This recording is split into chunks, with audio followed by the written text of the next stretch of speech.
For years, I had been saving every spare dollar I earned, tucking it away into a modest fund meant for the one day I hoped would define my future, my wedding. It wasn't extravagant, just enough to cover the essentials, but it represented something far greater than money. It symbolized hope, commitment, and the promise of a life built on love and partnership. That is, until my younger sister Claire decided she deserved it more than I did. It all began innocently enough, or at least that's how she framed it in her mind. Claire had always been the dreamer, the one who saw life as a grand stage where she was destined to shine. She spoke of her wedding long before she even had a fiancé, painting vivid pictures of flowing gowns, glittering chandeliers, and an endless sea of guests marveling at her perfection. To her, marriage wasn't just a union, it was a spectacle, a moment to immortalize herself in the memories of everyone who attended. And when the time finally came for her to plan her big day, she spared no expense or consideration for anyone else. I first noticed something was wrong when I tried to access my savings account 6 months before my own engagement. The balance was gone, wiped clean without explanation. At first, I thought it was some kind of banking error, but the truth hit me like a freight train when I confronted Claire during one of our rare family dinners. Her face flushed red, and for a fleeting second, guilt flickered in her eyes. Then, with a shrug, she dismissed my accusations. "You weren't using it," she said, her tone laced with false innocence. "And besides, you'll get married eventually. This was urgent." "Urgent?" I shot back, my voice rising despite my efforts to stay calm. "You stole my wedding fund. For your wedding? How could you do this?" "It's not stealing if you weren't going to use it anytime soon," she retorted, her confidence unwavering. "Besides, Mom and Dad agreed it made sense. You'll understand someday." Understand? The word echoed in my head like a cruel joke. How could I possibly understand when they had taken the very foundation of my dreams and handed it over to her without a second thought? My parents' complicity only deepened the wound. They didn't deny it. Instead, they offered weak excuses about how Claire needed it more because her fiancé came from a wealthy family and expected a lavish celebration, as if their approval mattered more than my right to decide what happened to my own money. For weeks, I wrestled with anger and disbelief, torn between confronting them publicly or swallowing my pride and letting it go. But the idea of sitting quietly while Claire basked in the glow of a ceremony funded by my sacrifice felt unbearable. Every detail, the flowers, the catering, the photographer, was paid for with money that should have belonged to me. And so, as much as it pained me, I resolved to expose the truth in front of everyone she cared about, ensuring that her perfect day would be anything but. The morning of the wedding arrived, and I stood outside the church, adjusting my tie in the mirror of a rented car. My stomach churned with nerves, but beneath the anxiety lay a steely resolve. This wasn't just about revenge, it was about reclaiming my voice, about refusing to let her selfishness go unchallenged. Inside the church, the air buzzed with excitement as guests filed in dressed in their finest attire. Claire floated down the aisle like a vision, her gown trailing behind her, her smile radiant under the soft glow of candlelight. Watching her, I felt a pang of sadness, not for her, but for the relationship we used to share. Once upon a time, we were close, confiding in each other about everything from childhood fears to teenage crushes. Now, we were strangers bound by blood and broken trust. When the officiant asked if anyone objected to the union, I hesitated, my fingers tightening around the envelope in my pocket. This was my moment, the chance to shatter the illusion of perfection she had worked so hard to create. But as I stepped forward, a strange sensation washed over me. Was this really what I wanted? To humiliate her in front of everyone she loved, to turn her happiest day into a spectacle of shame?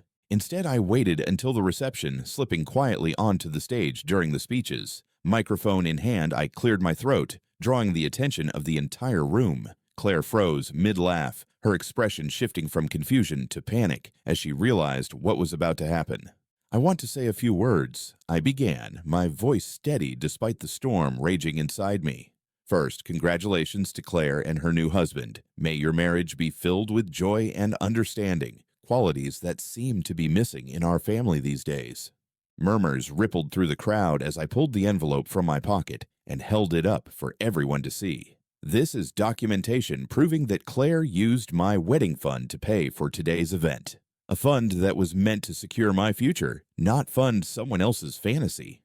Gasps echoed around the room as I handed copies of the documents to the nearest guests, who passed them along until everyone had seen the evidence. Claire collapsed into tears, clutching her bouquet like it might somehow shield her from the fallout. My parents sat frozen, their faces pale with shock, while friends and relatives exchanged uneasy glances. "You took everything from me," I continued, my voice breaking with emotion. "My dreams, my security, my trust. All for this. A single day that will fade into memory while I'm left picking up the pieces." For a long time, no one spoke. The room was eerily silent, save for Claire's sobs and the occasional whisper from horrified guests. Finally, my father stood, his expression a mixture of guilt and defiance. "We did what we thought was best," he said, his voice trembling. "We didn't mean to hurt you." "Didn't mean to hurt me," I echoed, incredulous. "Then why didn't you ask? Why didn't you explain? Instead, you lied, manipulated, and stole from me like I didn't matter." His silence was answer enough. In the weeks that followed, the fallout was brutal. Friends and extended family took sides, some defending my parents' actions, others condemning them outright. Claire barely spoke to me, too ashamed to face the consequences of her greed. As for my parents, they tried to apologize, but their words felt hollow, meaningless. Trust isn't something you can rebuild overnight, especially when it's been shattered so completely. But amidst the chaos, something unexpected happened. For the first time in years, I felt free. Exposing the truth wasn't easy. It cost me relationships, invitations, and even a few sleepless nights, but it gave me back a piece of myself. I wasn't just the victim anymore. I was the architect of my own redemption. Eventually, Claire reached out, asking to meet for coffee. She looked different, smaller, more vulnerable. Gone was the entitled bride who had walked down the aisle without a care in the world. In her place was a woman burdened by regret. "I'm sorry," she said, her voice barely above a whisper. "I didn't realize how much it hurt you. I thought it was okay, because it was for me."